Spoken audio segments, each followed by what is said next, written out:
지난 2주 동안 저와 여러분은 시편 37편에 기록된 내용을 가지고 주를 기뻐하라라는 주제를 가지고 함께 말씀을 나눴습니다. 기쁨은 삶을 참 아름답고 풍요롭고 행복하게 해줍니다. 기쁨이 없다면 우리가 그렇게 행복하게 살아갈 수가 없을 거예요. 그래서 이런 기쁨이라는 거, 우리 마음속에 기쁨이 있다는 거, 그것만큼 중요한 원동력은 없죠. 만일 마음에 기쁨이 없다면 우리의 삶이 어떻게 될까요? 되게 메마를 거예요. 건조하게 될 겁니다.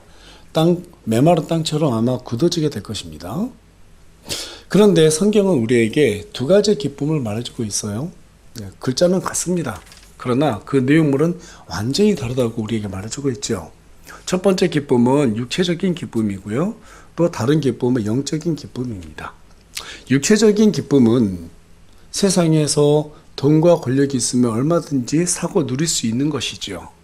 하지만 영적인 기쁨은 그러한 것들로 살 수가 없습니다. 절대로 구할 수도 없습니다. 하나님과 하나가 되었을 때만 누릴 수 있는 것이 바로 영적인 기쁨입니다. 극단적으로 이 두 가지 기쁨을 전부 다 완전하게 누려본 성경 속 인물이 바로 솔로몬이죠. 처음에 솔로몬은 아버지 다윗의 조언에 따라서 모든 율법의 규례들을 지키고 하나님의 명령, 즉 하나님의 길에 따라서 살아갔습니다. 그로 인해서 크게 성공하게 됐죠. 전무후무한 지혜를 얻었고 누구도 누려볼 수 없는 그러한 부귀영화를 전부 다 누려봤습니다. 하지만 노년에 자신이 수고한 대가로 얻은 것들을 자기 것으로 여겼고 또 그것으로 하나님의 기쁨이 아니라 자신의 기쁨을 위해서 살아가려고 하다가 그 결과 지혜로운 만큼 허무한 그 인생의 맛을 깨닫게 되었습니다. 여러분, 우리가 눈이 좋으면 좋을수록 지저분한 것도 잘 보이는 거잖아요. 그와 같이 솔로몬도 지혜가 밝으면 밝은 만큼 자기의 허무함을 크게 느꼈습니다. 그래서 기록한 책이 바로 전도서이고 잠언입니다. 1969년에 미국의 작가 안톤 라베라는 작가가 쓴 사탄의 성경, 즉 사탄경이라는 책이 있습니다. 그 책의 핵심 내용은 Man is his own God. 인간은 자기 자신의 신이다. 쉽게 말해서 인생의 주인은 다른 사는 사람이 아니라 바로 너 자신이다, 이 말이에요. 이게 바로 사탄이 말하고 있는 사탄경의 가장 핵심이 되는 내용이라고 말해주고 있는데요. 여러분, 인생은요, 자기 자신의 주인이 누구냐에 따라서 그 성패가 완전히 갈리게 됩니다. 만일 내 자신이 내 인생의 주인이 되고자 한다면 육체의 기쁨을 위해서 살아가다가 끝나는 인생이 되고 말 것입니다. 하지만 하나님을 내 인생의 주인으로 모신다면 영의 기쁨을 누리면서 진정한 안식이 무엇인지를 누리면서 알면서 죽게 될 거예요. 저는 개인적으로 정말 수많은 사람들이 있지만 옛날에는요, 이렇게 막 돈이 많고 명예 있고 권력 있는 사람들이 되게 부러웠거든요. 그런 시절이 있었죠. 그런데 좀 철들고 나서 이렇게 보니까 하나님께서 주신 평안이 무엇이고 자유가 무엇이고 정말 이 안식이 무엇인지에 대해서 경험해 보니까 그들이 별로 그렇게 부럽지가 않더라고요. 마음속에 이런 생각이 들어요. 저 사람들은 나중에 지옥에 갈 텐데 이 땅에 사는 동안 저거 다 누려봐야지. 그게 현명한 것 같아요, 사실. 왜 여러분 사람들이 날로 가면 갈수록 악해지냐면요, 저라도 그럴 것 같아요. 내가 구원받지 않은 사람이고요, 하나님은 몰라요. 그럼 이 땅에 사는 동안 해보고 다 해보고 다 누려보고 죽는 게 가장 현명한 거 아닐까요? 맞잖아요, 여러분. 이러지도 못하고 저러지도 못하고 괜히 도덕적으로 살고 막 뭐라 그럴까요? 천국에도 못 가는데 그냥 뭐 해보지도 못하고 죽으면 억울할 것 같아요. 네, 그렇습니다. 근데 실제로 사람들이 약해지는 이유가 바로 거기에 있거든요. 내가 살아보니까 어차피 사는 거 별거 없는데 그건 못 받는 사람들은요, 하나님 모르는 사람들은요, 육체의 기쁨, 내가 누릴 수 있는 거 모든 걸 다 누리려고 하는 그 욕심이 갈수록 커집니다. 갈수록 커져요. 그래서 어린 애들도 보면 어렸을 때는 순해요.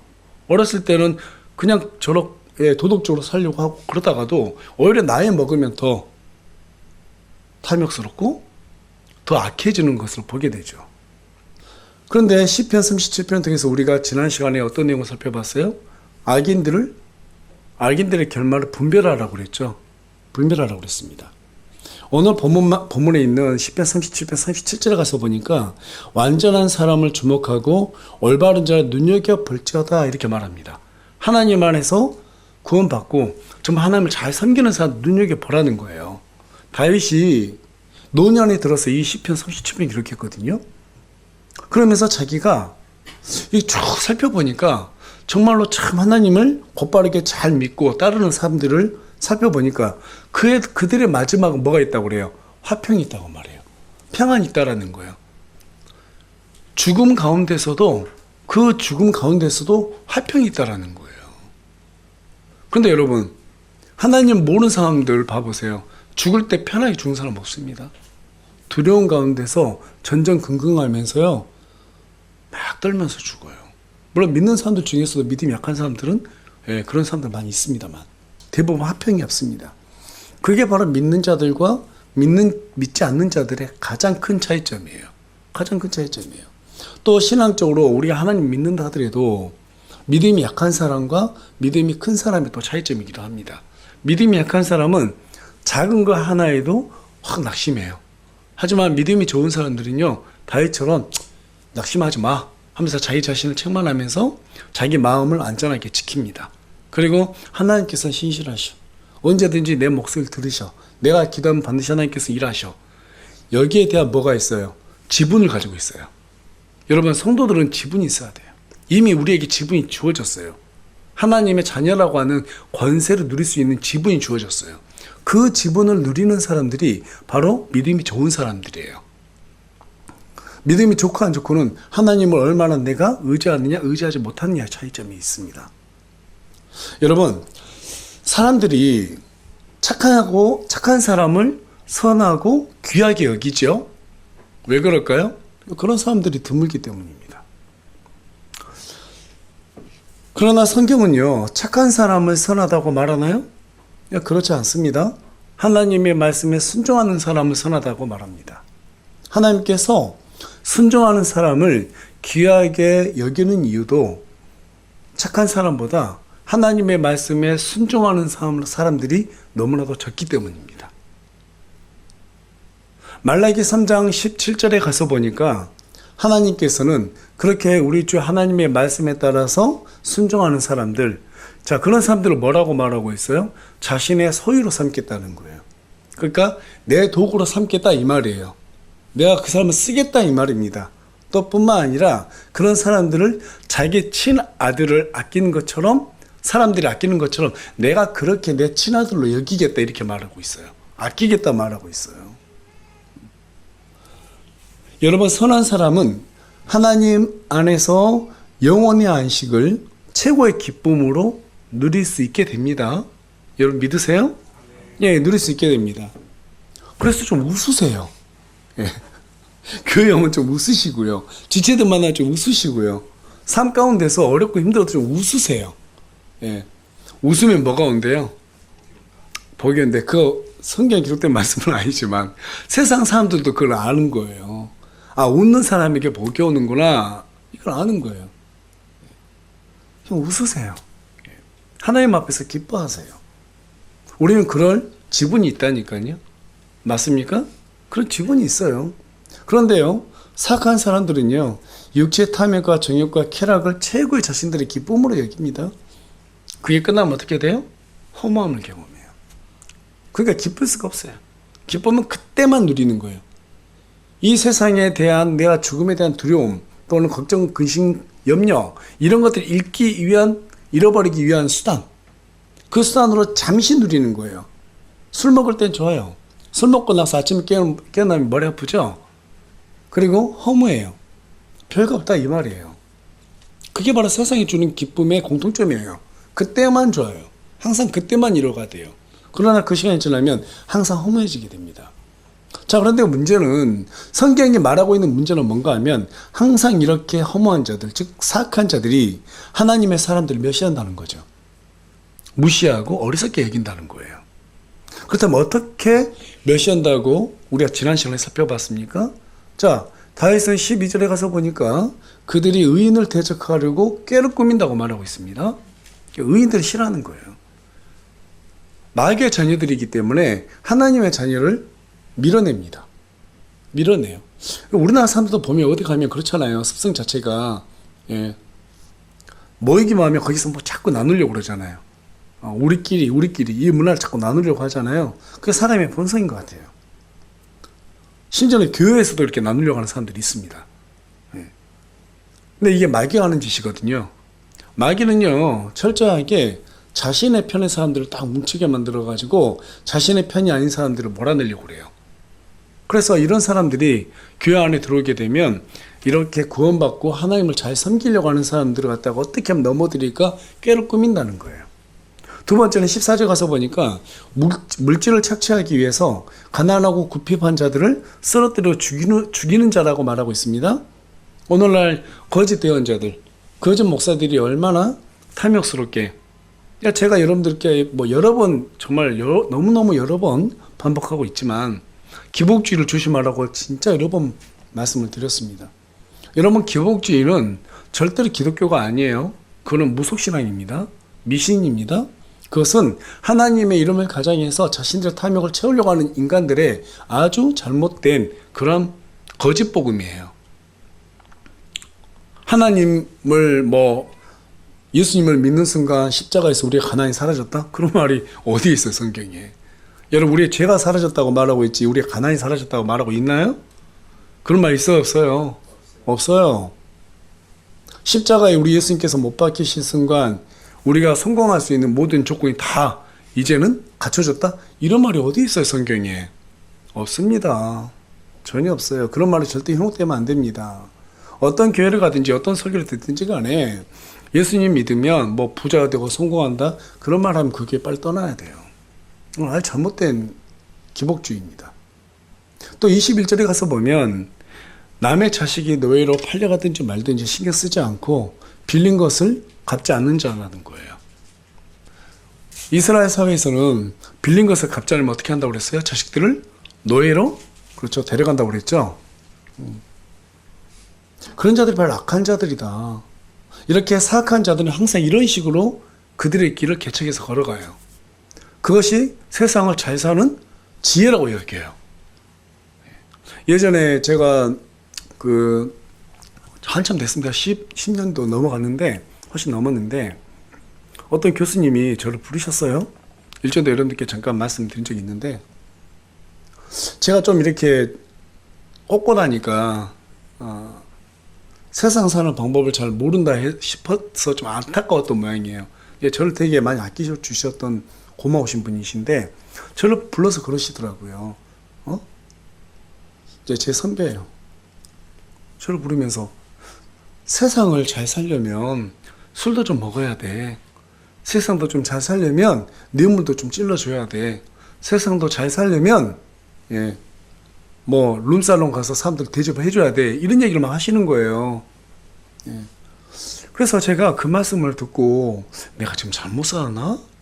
잘못 살고 있나? 그런 생각이 드는 거예요. 그 말씀을 너무 진지하게 말씀하시니까 또 진짜로 저를 생각해서 해주는 말이잖아요. 그래서 그 말이 맞나? 근데 성경 그게 아닌데? 이렇게 생각하다가 운전하면서 집에 왔어요. 집에 딱 도착했어요. 시동 딱 끄는데 갑자기 그런 생각이 드는 거예요. 그분한테 그 당시에 5학년짜리 아들이 있었거든요. 어떤 생각이 들었냐면 그 아들이 아빠 세상 잘 사는 방법 좀 알려줘봐요. 그랬을 때 저한테 말했던 내용을 자기 아들한테 똑같이 할 수 있을까? 똑같이 할 수 있을까요? 어떤 아버지가 자식한테 그렇게 가르치겠어요? 맞죠? 그때 답이 나왔어요. 아, 웃긴 소리구나. 이건 지혜가 아니구나. 여러분, 누군가가 여러분을 갖다가 진심으로 사랑하는 마음에서 어떤 조언을 준다 하더라도 그 말이 성경에서 벗어났다면 그건 바른 지혜가 아닙니다. 그건 세상적인 지혜예요. 성경에서 말한 지혜가 아니라는 거예요. 그건 바로 사악한 자들이 자신들의 방식을 우리에게 알려주는 거예요. 거기에 넘어가면 우리는 금방 섞게 돼 있죠. 저와 여러분은 하나님께 속한 사람들이기 때문에 하나님이 정하신 길을 걸어가야 됩니다. 그 길을 걸어가야 될 의무도 있습니다. 맞나요? 네, 그 길을 걸어가야 될 의무가 있습니다. 우리 하나님께서 23절 가서 보니까 그 길을 걸어갈 때 기뻐하신다고 말하고 있습니다. 우리가 걸어가야 될 길이 정해져 있다 이 말이에요. 그 길을 걸어갈 때 우리 하나님께서 대단히 기뻐하신다 라고 다윗이 우리에게 말해주고 있습니다. 그러나 반대로 이 악한 자들은요, 반드시 어떻게 된다고 그랬어요? 풀매임 당하는 것처럼 베인다. 채소가 시들듯이 시들어 버린다. 그들이 그렇게 꿈꾸던 막 그 미래가 연기처럼 사라져 버릴 것이고 전국에는 멸망하게 된다. 이렇게 말하고 있습니다. 여러분, 이 세상을 살아가는 방식은 딱 두 가지 뿐입니다. 하나님이 정하신 길과 세상이 정한 길입니다. 예. 이전에도 말씀드렸다시피 세상 사람들은요, 세상이 정한 길을 걸어가야지 그곳에서 기쁨을 누리고 성공할 수 있어요. 하지만 그리스도인들은 예수님을 믿겠다라고 다짐하는 그 순간, 믿는 그 순간부터는, 자, 23절 가서 보니까 뭐라고 돼 있어요? 주께서 선한 사람의 길을 정하셨다고 말하고 있어요. 이미 우리가 걸어가야 될 길은 정해져 있다라는 거예요. 우리의 노선은 이미 정해져 있다라는 거예요. 세상의 기쁨을 얻기 위해서 그 길로 걸어가면 하나님께서 치신다는 거예요. 그쪽 가지 말라고. 다시 이쪽으로 가라고 얘기한다는 거예요. 그리스도인들은 주님이 정하신 길, 그 길을 가야지 기쁨을 얻을 수 있습니다. 노선 자체가 다르다라는 거예요. 그래서 우리 주님께서 마태복음 17장 13절, 14절에서 뭐라고 말씀하고 계세요? 좁은 문으로 가라고 말합니다. 좁은 문과 넓은 문이 있어. 근데 그 좁은 문은 어떤 문이라 말해요? 생명의 문이야. 근데 넓은 문은 무슨 길이에요? 멸망하는 길이야. 많은 사람들이 넓은 길로 가고 있어. 이게 세상 길이에요. 그런데 예수님을 믿는 길은 무슨 길이라고 말하고 있어요? 좁은 길이에요. 좁은 길. 여기 생명의 길이에요. 좁고 협착하다는 거예요. 그것을 찾는 사람들이 많다 적다? 아주 적다라는 거예요. 오늘날 많은 사람들이 예수님을 믿고 따르겠다라고 하지만 실질적으로 예수님을 정말로 믿는 사람은 적다라고 말해주고 있습니다. 그 길은 되게 좁아요. 찾는 사람이 적습니다. 왜? 육체의 기쁨을 누릴 수 있는 곳을 가지 영의 기쁨이라는 것을 누려본 적이 없거든요. 그 맛을 알지 못하거든요. 네. 종종 복음을 전하다 보면 그런 경우가 있죠. 듣고 나서 되게 불쾌해하고 거부하는 사람들이 있습니다. 제가 그때마다 느낀 생각이 뭐냐면 반대로 안 믿는 사람들이 믿는 사람에 의해서 복음을 들으면 그렇게 좋지 않게 반응한다면 거꾸로 우리 또한 세상의 방식을 우리에게 말해주면 우리는 어떻게 해야 돼요? 동일하게 불쾌하게 여기고 거부할 수 있어야 됩니다. 맞습니까? 예. 그런데 그런 사람들이 많아요, 적어요? 적어요, 아주 적어요. 그래서 좁은 문이라고 하는 거예요. 오히려 세상을 흉내내면서 닮아가기 위한, 즉 동화되기 위한 그런 모양새가 훨씬 더 많습니다. 그래서 하나님을 기뻐해서 교회에서 찬양하는 것이 아니라 자신들의 기쁨을 위해서 찬양하는 교회가 너무 많아요. 요즘 드럼 갖다 놓고 일렉기타 갖다 놓고 베이스 기타 갖다 놓고, 물론 과거에 저도 잘 몰랐을 때 그런 음악들을 많이 즐겼지만 사실은요, 찬양 인도도 하면서 많이 이렇게 찬양을 했지만 지금 와서 생각해 보면 그게 내 기쁨을 위한 건지 하나님의 기쁨을 위한 건지 늘 헷갈렸어요. 사실은 그런 찬양하면서도 되게 좀 마음 한쪽에는 뭔가 죄책감이 있었어요. 아마 찬양 인도를 많이 해본 사람들은 아실 거예요. 풍성한 섹션들 데려다 놓고요, 막 찬양 크게 해본 사람들은 저는 그분들한테 물어보고 싶어요. 양심껏 물어보고 싶어요. 정말로 그게 하나님 하신 거냐? 여러분, 찬양 인도하면은요, 내가 몇 곡 하다가 이 콘티를 짤 때 이 곡으로 사람들 울려야 할지가 울릴 수 있어요. 아, 진짜 울릴 수 있어요. 막 사람들 감동받게 만들어야지 감동받게 할 수 있어요. 무엇을 도구로? 음악이라는 도구를 가지고. 그게 정말 하나님의 기쁨을 위해서 찬양한 것일까요? 아닙니다. 음악 가지고 장난하는 거예요. 물론 다 그렇다는 것은 아닙니다.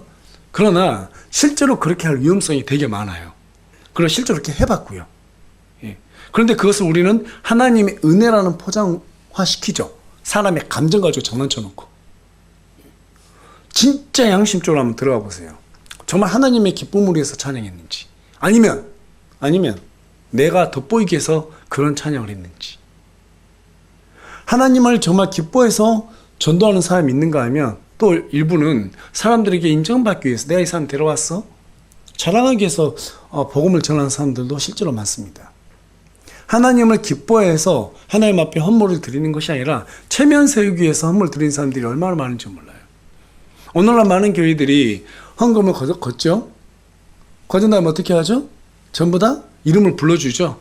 예, 뭐 11조 아무개가 있습니다. 감사헌금 아무개가 있습니다. 성전헌금 아무개가 있습니다. 생일헌금 아무개가 있습니다. 헌금의 종류는 왜 또 그렇게 많아요?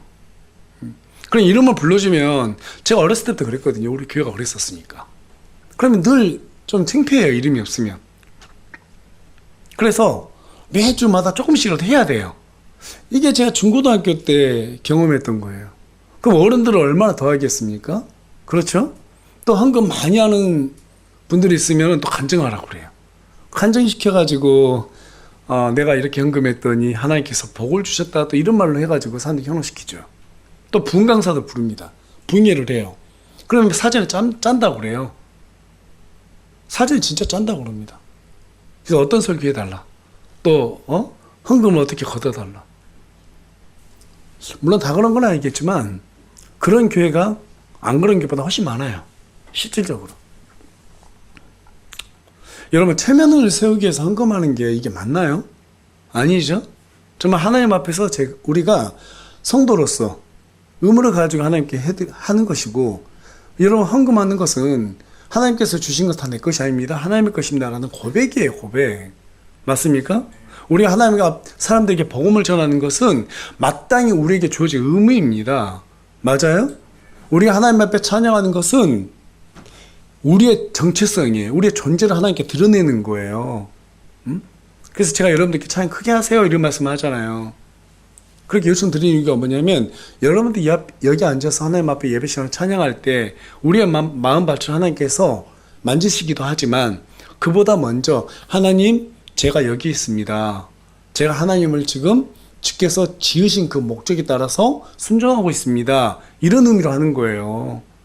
막 내가 감정 기분 좋고 막 그래져서 오늘 은혜 받았다 이렇게 말하는 사람 참 많습니다. 또 설교를 들으면 오늘 재밌었어, 이걸 은혜라고 그래요. 재밌는 말 들으려면 딴 데가 많아요. 재밌으면 은혜 받았어요, 목사님.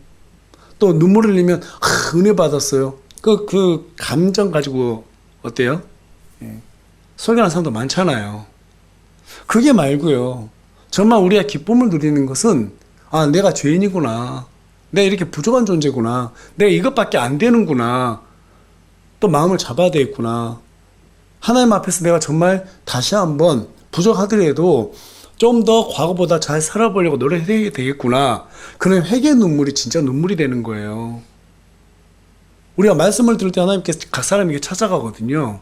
이 시간에도 하나님께서 찾아갈 거예요. 그러면 각 사람이 그거 듣고 내 마음에 찔림이 있으면 좀 바꿔봐야 되겠다, 이런 마음 품으면 되는 겁니다. 맞아요?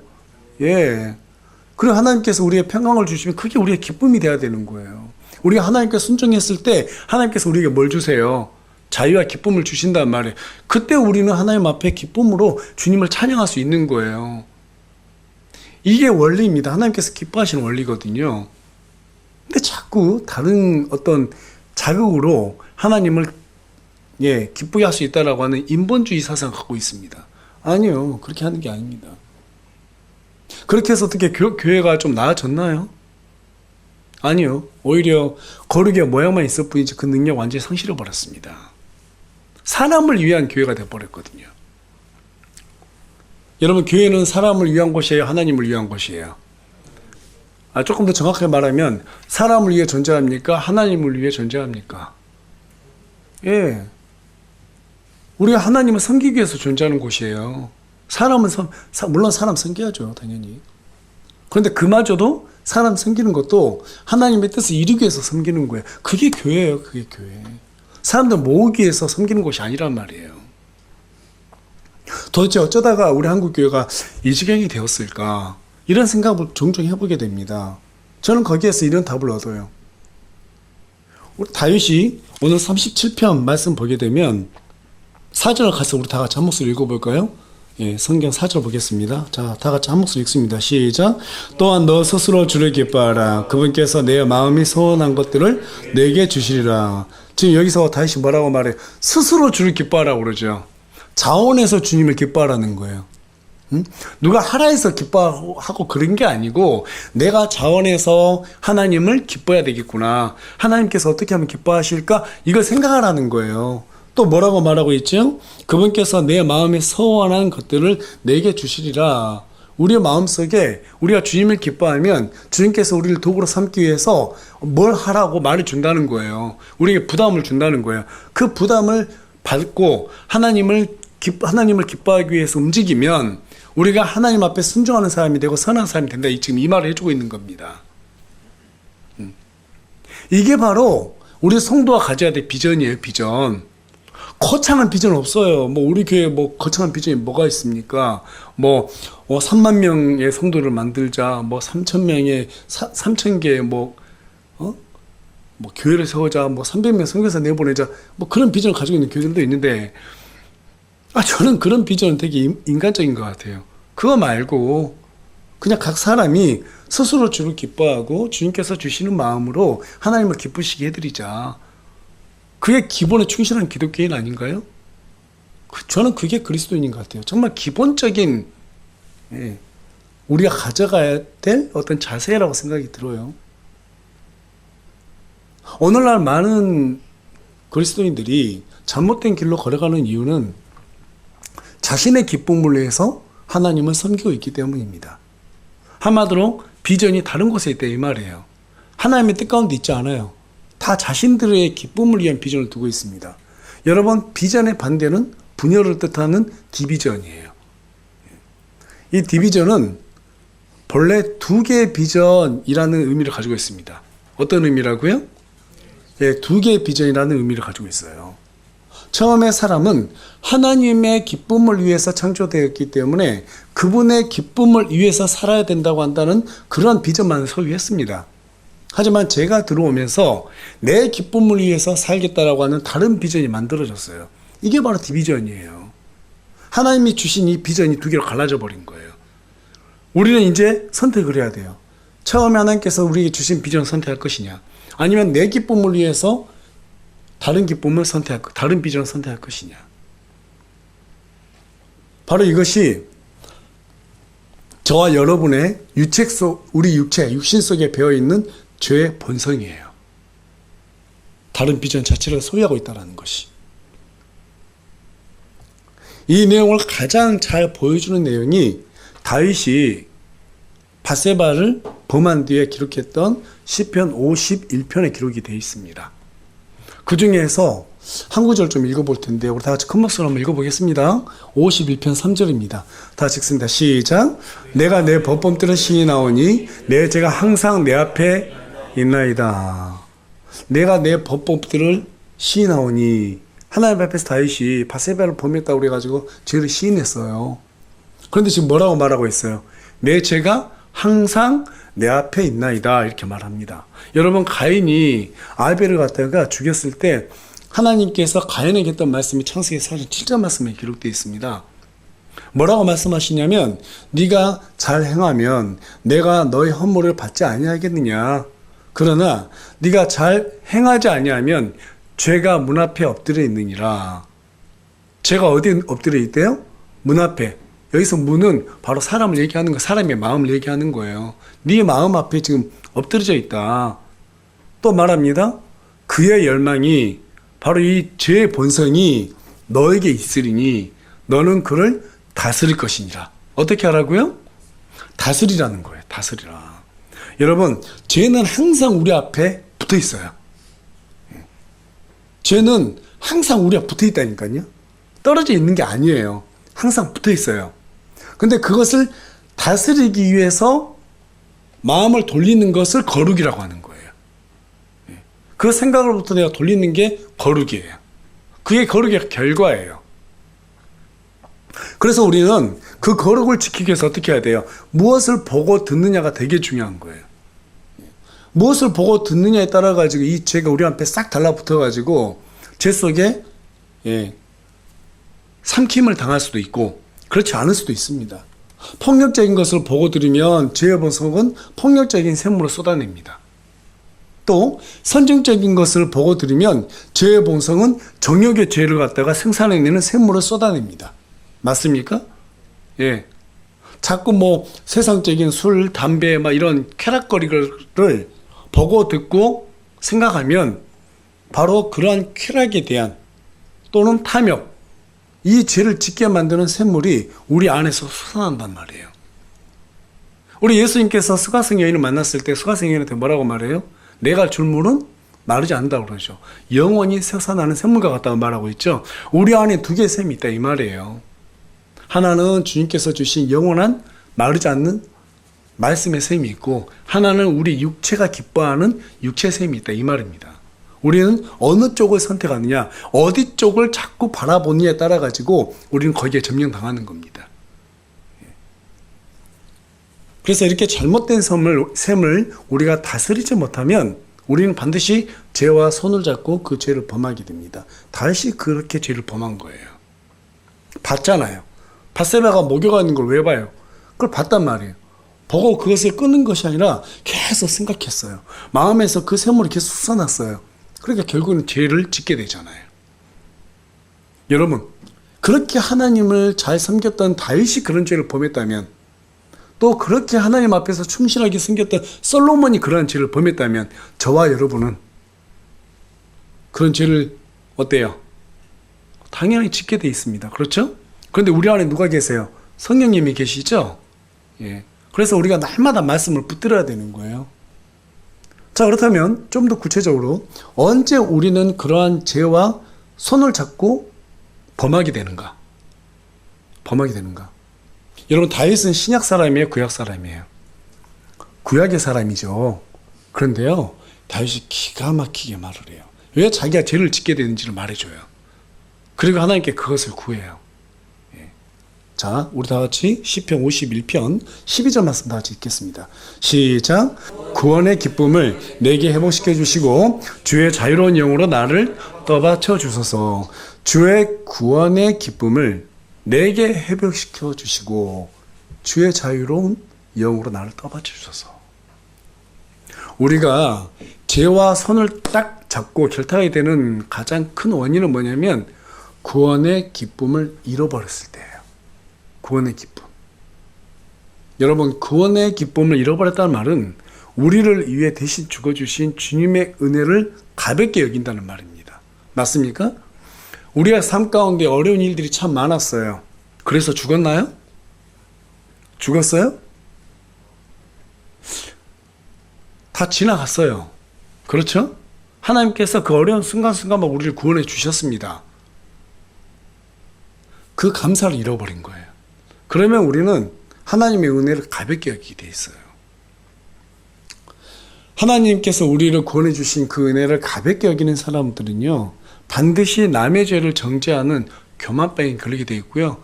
남의 죄를 정죄하는 순간 우리는 나를 되게 높이려고 그래요. 나는 그렇지 않아, 이런 식으로 분리시킵니다. 이 교만병에 걸리게 되면 죄를 다스릴 수 없게 돼요. 다스릴 수 없게 됩니다. 다윗이 그동안 하나님 앞에 얼마나 많은 구원의 기쁨을 누렸습니까? 얼마나 감사해야 됐겠어요. 그렇죠? 그런데 그 기쁨을 잃어버렸어요. 그리고 내가 왕인데 내가 뭐 저 여자 하나 내가 뭐 취한 데서 뭐가 잘못된 거 있겠어? 그러면서 자기 충신 우리아를 죽이잖아요. 이게 바로 교만이에요. 그 교만병이 바로 다윗에게 들어온 거예요. 그리고 자기가 그 교만함은요, 항상 어떤 순서를 받게 되냐면, 죄를 짓기 위해서 교만해지는 거예요, 사실은. 인간 자체가. 그래서 죄를 짓기 위해 합리화시키기 위해서 자기 자신 교만하게 만들어야 돼요. 그렇기 때문에 이 교만병이 걸리면 반드시 우리는 죄와 손잡고 죄를 짓게 돼 있습니다. 그러면 반대로 볼까요? 겸손한 사람은 어떤 사람이에요? 자기 죄를 바로 회개하는 사람이에요. 그리고 거기에서 다시 감사하는 사람입니다. 감사의 열매로 구원의 기쁨을 누리는 사람이거든요. 심지어는 제 가운데서 다윗처럼 회개하고 구원의 기쁨을 누리기 위해서 정말로 고군분투하는 사람, 그런 사람들이 바로 하나님 앞에서 의로운 사람이라고 여겨지는 거예요. 여러분, 구원과 성화는요, 분리되는 것이 아닙니다. 날마다 내 죄를 위해서 대신 죽어주신 우리 주 예수 그리스도의 은혜를 생각하면서 감사하는 마음이 있어야 돼요. 무슨 마음이 있어야 된다고요? 감사하는 마음이 있어야 돼요. 이 감사를 잃어버리면 다 잃어버립니다. 다시 한번 말씀드립니다. 아무리 내가 성경 지식을 많이 알고, 여러분 다윗처럼 하나님을 많이 경험한 사람이 어디 있어요? 그렇죠? 솔로몬처럼 지혜로운 사람이 어디 있습니까?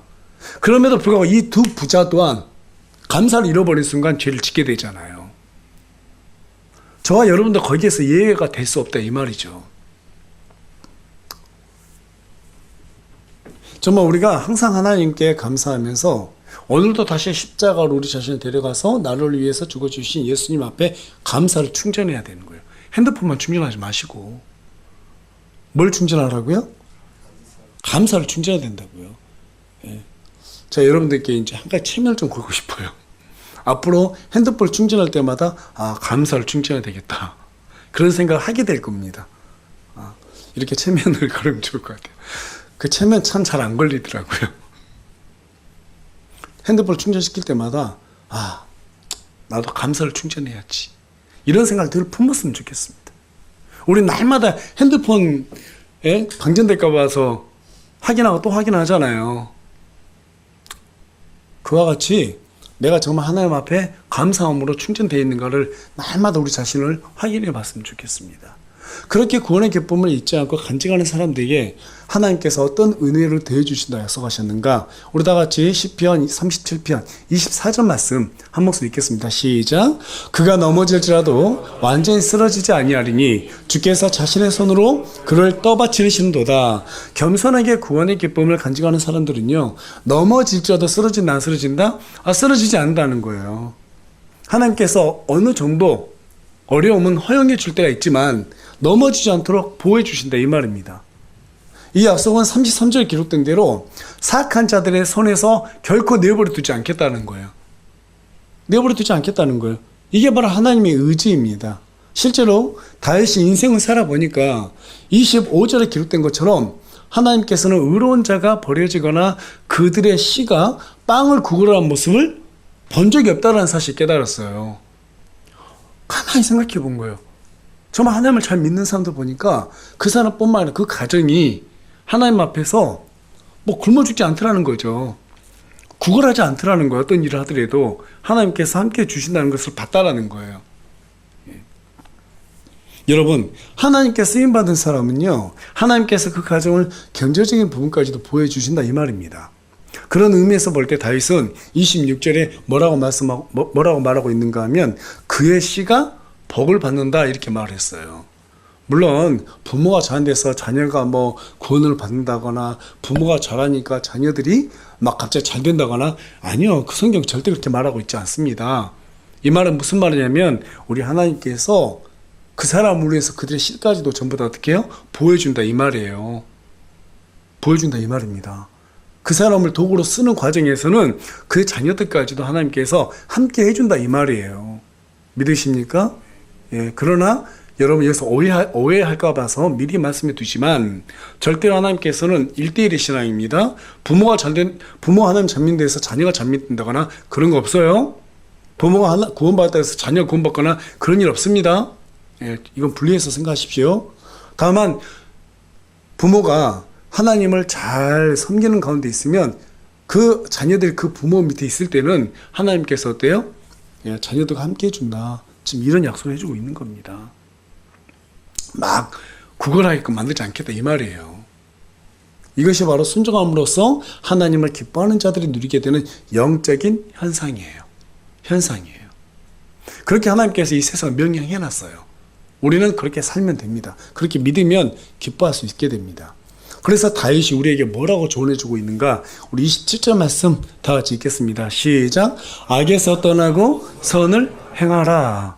죄를 짓지 말고 하나님 말씀에 순종해라. 지금 이 얘기입니다. 여러분, 우리가 순종해야지 막 그렇게 강박적으로 생각한 데에서 순종이 돼요, 안 돼요? 안 되는 겁니다, 여러분. 그런 의지를 가지고 있으면은요, 그건 참 좋거든요. 순종은 매 순간마다 내가 막 순종해야지 이런 강박적인 생각이 아니라 그냥 매 순간마다 하나님께 감사하고 그분을 기뻐하는 거예요. 죄를 기뻐하는 것이 아니라 하나님을 기뻐하는 거예요. 늘 감사하는 거예요. 그렇게 되면 우리가 악에서 떠나고 선을 행할 수 있게 되는 겁니다. 이게 자연적인 현상이에요. 우리 내가 막 순종해야지 이렇게 되면은요, 강박적인 마음이 들고요, 좀 답답해져요. 막 하나님 믿는 게 막 숨이 막혀요. 그래서 여러분, 하나님 믿다가도 탈선하는 거예요. 그렇게 되질 않습니다. 하나님을 막 기쁘시게 하려고 하지 마세요. 하나님 그분 자체를 기뻐하세요. 하나님께서 나와 함께 해주셔. 그 사실에 기뻐하세요. 그분을 기뻐한다는 것은 그렇다면 구체적으로 어떤 것인가? 친절하게도 다윗이 계속해서 우리에게 말해주고 있습니다. 34절 말씀 읽겠습니다. 시작. 주를 바라고 그분의 길을 지키라. 우리는 내가 순종해야지 한 데서 순종할 수 있을 것 같지만 아니에요. 그 전에 뭐가 있는 거예요? 주를 바라보는 거예요. 주의 말씀을 읽는 거라 이 말이에요. 주의 말씀을 읽고 듣는 거예요. 그리고 난 다음에 그분은 그 길을 지키는 거예요. 그분의 길을 지키는 거예요. 솔로몬은 그분의 길을 지키는 방법에 대해서 말해줍니다. 잠언 1장 7절 가서 보니까 하나님을 두려워하라는 거예요. 하나님 막 무서워하라는 게 아닙니다. 여러분, 하나님을 두려워하라 이 말은 뭔 말이냐면, 이제 우리 개혁성경은 경외하라 이렇게 돼 있지만 킹제임스에서는 하나님을 두려워하라 이렇게 말하고 있는데, 이걸 막 공포심을 가지고 이런 말이 아니고 다윗처럼 하나님이 나를 떠나가면 나는 보호를 받지 못해, 이 의식을 가지라 이 말이에요. 이해되셨나요? 하나님이 나를 떠나면 나는 보호받지 못한다, 그 사실을 두려워하라 이 말이에요. 반대로 하나님이 나와 함께 해주신 걸 뭐라고 그랬어요? 그게 복이라고 그랬죠? 그 복이 떠나갈 걸 두려워야 된다 이 말입니다. 여러분, 그렇게 우리가 하나님을 두려워하고 하나님께서 늘 나와 함께 해주시기를 간절히 소망하고 그 자체를 기뻐하시면, 그 자체를 기뻐한다는 그 자체에 감사하는 거예요. 감사하는 거예요. 그렇게 감사하면 우리가 자연스럽게 하나님 앞에 순종할 수 있게 된다 이 말입니다. 믿으십니까? 예, 우리 앞뒤 사람 보고 좀 얘기했으면 좋겠습니다. 하나님께 늘 감사합시다. 이렇게 한번 좀 전해봤으면 좋겠습니다. 네, 예, 하나님 은혜 늘 감사하세요. 감사하는 게 주님을 바라보는 것이고 주님의 말씀에 순종할 수 있는 원동력이 되는 겁니다. 여러분, 이제 또 한 주간의 삶을 살게 되겠죠? 한 주간 삶 속에서 감사를 잃어버리지 마세요. 감사할 조건을 찾으세요. 여러분, 지금 고민들 다 하나씩 있죠? 없는 사람 있나요? 저도 고민 있거든요. 여러분도 고민 있어요, 없어요? 없으면 없다고 말하세요. 없는데 뭐 괜히 있는 거 만들어내지 마시고. 다 고민 하나씩 있지요. 있을 거예요. 없으면 지금 평안함을 누리기 때문에 더 감사해야 되겠죠? 저도 고민이 있습니다. 다 고민이 있습니다. 그런데요, 한번 생각해 볼까요? 우리는 그 한 가지만 염려가 되는 거예요. 우리 걱정거리는 그 한 가지 뿐이에요. 나머지는 감사할 것이 엄청나게 많아요. 근데 우리는요, 항상 그 걱정거리 하나 때문에 우리의 기쁨을 잃어버려요. 얼마나 어리석은 일이에요. 감사할 게 훨씬 많잖아요. 그렇죠? 우리보다 처져 있는 사람 얼마나 많습니까? 여러분, 안병동 가보세요. 다 암 걸린 사람들이에요. 그 사람들은 언제 죽을지 몰라서 늘 두려움을 갖고 있는데 우리는 지금 편하게 좀 살고 있잖아요. 평안한 가운데, 건강 가운데. 잘만 싸우라는 사람들 봐보세요. 인생을 진짜 허무해서 후회하는 사람들 얼마나 많습니까? 잘못 투자해가지고 길바닥에 나앉은 사람 얼마나 많습니까? 우리는 그렇지 않잖아요. 우리보다 잘못된 처지에 놓인 사람들을 보면서 감사하는 마음도 가질 필요가 있고요. 걱정거리가 하나만 바라보지 마시고 감사할 거리들을 늘 마음속에 새기시기 바랍니다.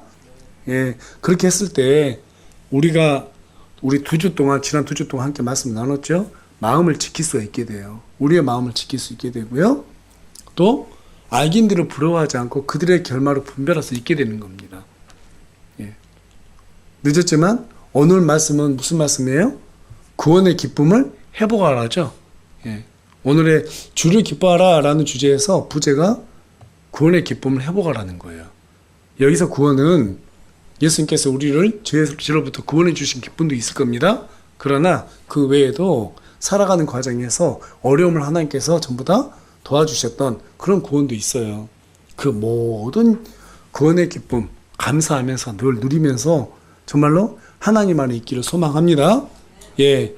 자, 마지막으로 그렇게 됐을 때 우리가 정말로 하나님 안에서 기쁨을 누리고 주님을 기뻐했을 때 우리에게 하나님께서 마지막으로 어떤 축복을 약속하셨는가. 다윗이 이 부분을 무려 4구절을 통해서 우리에게 말해주고 있어요.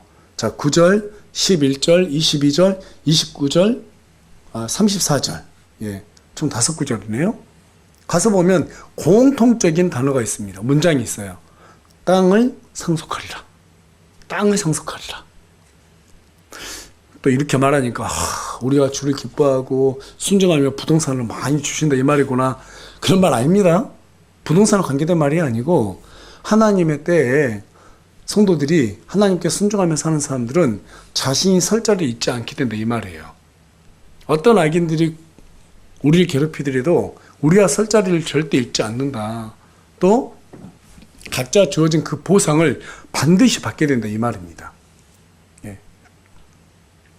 오늘 시편 37절에 기록된 말씀을 가지고 우리가 3주 동안 함께 이렇게 말씀 나눴습니다. 여러분 항상 주님을 바라보면서 좀 기뻐하십시오. 기뻐하십시오. 예. 하나님께서는 완전하시고요. 하나님께서는 우리가 감당하지 못할 시험은 허락하지 않는다고 그랬어요. 그 말을 거꾸로 말하면 무슨 말이에요? 다 우리가 감당할 수 있다는 말이에요.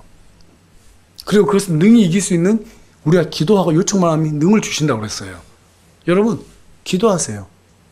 그래서 사도 바울이 뭐라고 말해요? 우리가 기도하면 기뻐하라는 거예요. 받을 줄 알고 기뻐하라는 거예요. 기뻐해라. 사도 바울이 얼마나 기뻐하라는 말을 여러 번 했어요. 그렇죠? 응? 기뻐하라. 기뻐하라. 늘 감사하라 이 말이에요. 예. 늘 감사하는 가운데 정말 이런 사악한 자들로부터 우리 하나님의 보호를 받고 어려운 일들로부터 구원받고 하나님을 경험하는 저와 여러분이 되기를 소망합니다.